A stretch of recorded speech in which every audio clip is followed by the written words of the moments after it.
Welcome to another edition of CCK Live. My name is Michelle Latore, and I'm joined today by Matt Fusco and Brandon Paiva.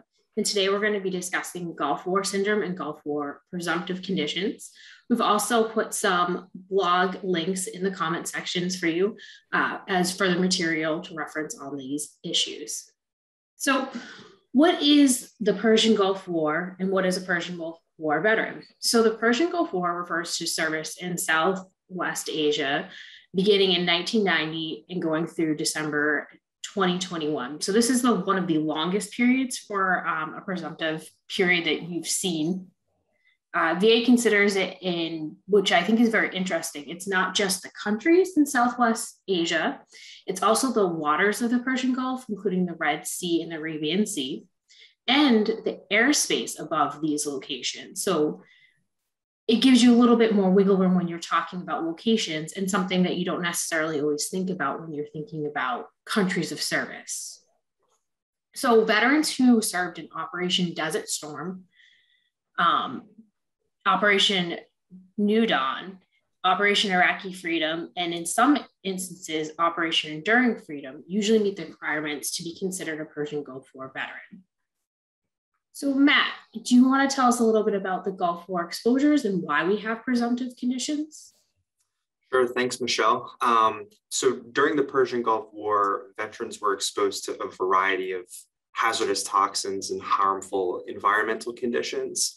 Importantly, not all of the exposures are known or understood at this time, but we do know some specifics, examples in that a lot of veterans were exposed to smoke from oil well fires, the release of nerve agents or nerve gas, insecticides and pesticides, various vaccinations, and high levels of particulate matter as well.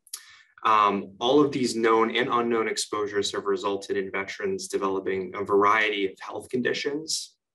And it's worth mentioning that the terms Gulf War illness and Gulf War syndrome are used interchangeably, and there's technically no medical diagnosis of something like Gulf War syndrome or Gulf War illness. These terms are instead used to characterize the wide range of symptoms and conditions that veterans of the Gulf War have experienced. Yeah, typically we don't see veterans service connected for Gulf War syndrome or Gulf War illness. They'll usually link it to the condition or as close as they can get to the actual condition. Yeah, so we'll talk a little bit about the Gulf War presumption and kind of what VA uses as far as their regulation when they're adjudicating these claims. So in order to address the many unexplained illnesses that Gulf War veterans were experiencing post-service, VA went ahead and created a presumption for Gulf War veterans under 38 CFR 3.317. This presumption is mainly intended to make it easier for veterans to obtain service connection for conditions they develop as due to their service in the Gulf War. Now, this presumption, 38 CFR 3.317, applies to veterans who had served in the previously mentioned locations between August 2nd of 1990 and newly December 31st to 2021, and those veterans who experienced certain signs or symptoms. Specifically, those symptoms must be present during active duty or prior to December 31st of 2021, which that date still has some potential to change. The symptoms must be chronic, meaning it has to last more than 6 months. And lastly, those symptoms need to manifest to a degree of at least 10% disabling. So they need to manifest to what VA determines is a compensable degree. The presumption includes what we call MUCMIs, which we're going to dive into in a little bit, undiagnosed illnesses, and certain infectious diseases. So as I stated, I use the term MUCMI. So MUCMI is actually an acronym. It's MUCMI, and that stands for Medically Unexplained Chronic Multisymptom Illness. I know that that's a mouthful, which is why you will oftentimes hear us refer to it as MUCMI or MUCMIs. So a medically unexplained chronic multisymptom illness, or MUCMI, as you'll hear us refer to, is a diagnosed condition without a conclusive pathophysiology, meaning the mechanisms by which the disease operates or the etiology, the unknown cause, that is characterized by a cluster of symptoms. So essentially, there is no known cause for these conditions. They sort of just manifest. Now, examples of these, which I think may help to provide, is chronic fatigue syndrome, which is often referred to as CFS, fibromyalgia, and also functional gastrointestinal disorders. Essentially, if there's really no known, or if it's an unexplained, illness that you suffer from, I said like the common examples are chronic fatigue syndrome, fibromyalgia, and gastrointestinal disorders, and you've served in the Gulf War between those time periods between 1990 and 2021, chances are you may qualify for some compensation, as long as those conditions manifest, like I said, to a compensable degree of 10% or more. Yeah, I think with MUCMIs, I think something that VA often overlooks and people as well sometimes don't necessarily know is that it's a case-by-case basis. So VA doesn't need to find that a medical condition in general is a MUCMI. They just need to find that your medical condition that you have.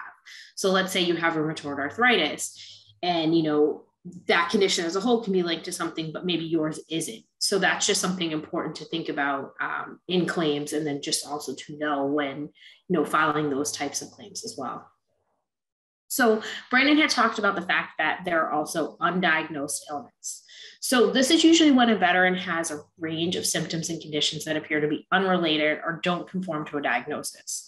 So with this one, I think it's important to point out that there's usually objective evidence that a veteran has a symptom and the doctor can't find or figure out a cause or a diagnosis. So what's important here is that there usually needs to be treatment showing that you have this symptom or this condition that the doctors are having trouble linking to a medical condition. So treatment is important for these.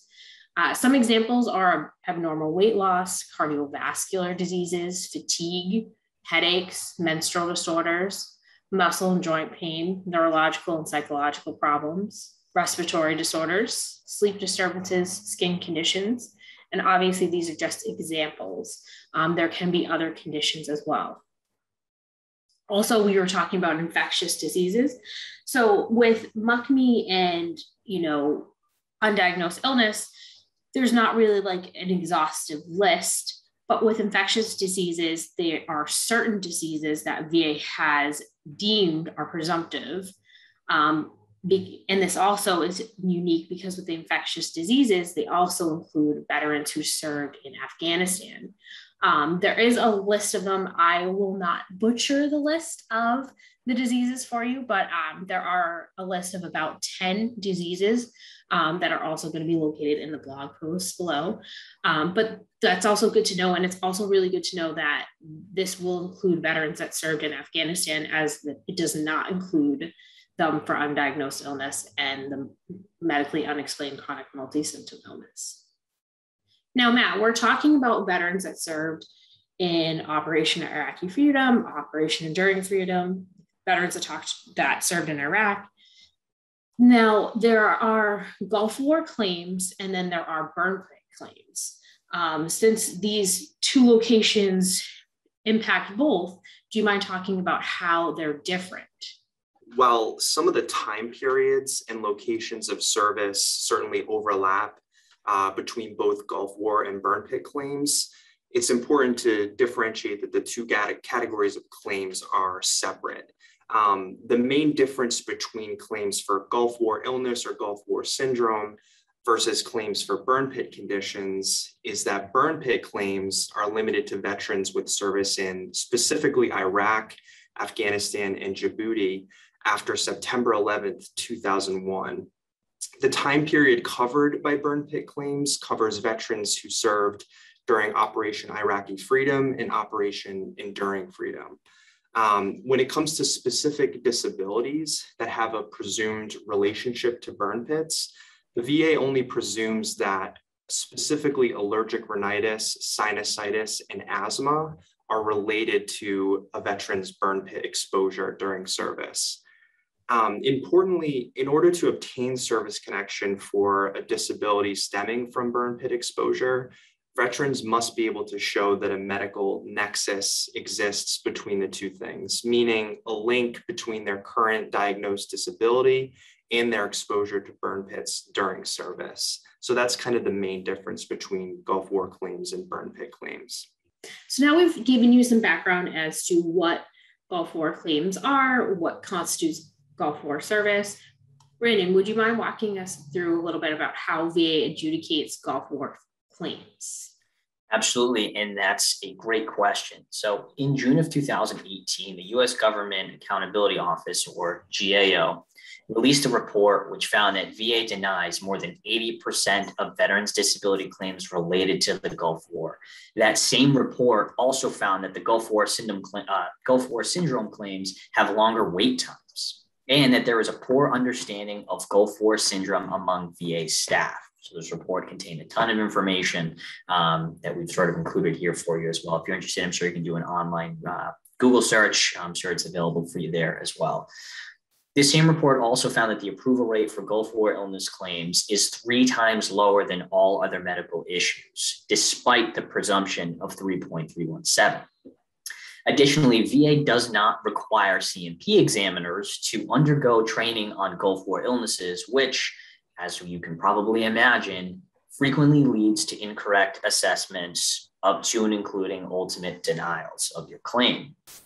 So one thing we kind of want to close this with, as far as like a tip whenever you are submitting evidence or submitting a claim, if you fall into the category of Gulf War illnesses, one thing that we would advise is veterans should consider submitting lay evidence to support their claim. Lay evidence can be submitted by friends, family members, basically anybody who has seen the progression of your disability or your condition and can maybe even speak to the development of your condition as well. This can even include fellow service members who witness the condition that you've suffered from as well. So because VA doesn't necessarily have the greatest guidance when it comes to dealing with these issues, you should go out and try to supplement the record or supplement your claim, at least with trying to obtain lay statements. That could be something that could really substantiate your case, really substantiate the claim, and really help to show and prove that you have this condition that it developed due to your time in service, up to and including, like I said, that Gulf War illness. Thank you, Brandon. I think it is important that Brandon pointed out the fact that it seems that VA has a lot of difficulty adjudicating these cases. And a lot of times it is from VA relies heavily on VA examinations. And unfortunately, sometimes VA examinations are not adequate. So one thing to point out is that if you are going for VA examinations, we do highly recommend that you obtain a copy, review it, and respond accordingly. And if, sometimes there is a point in time where it is time to seek representation on the issues.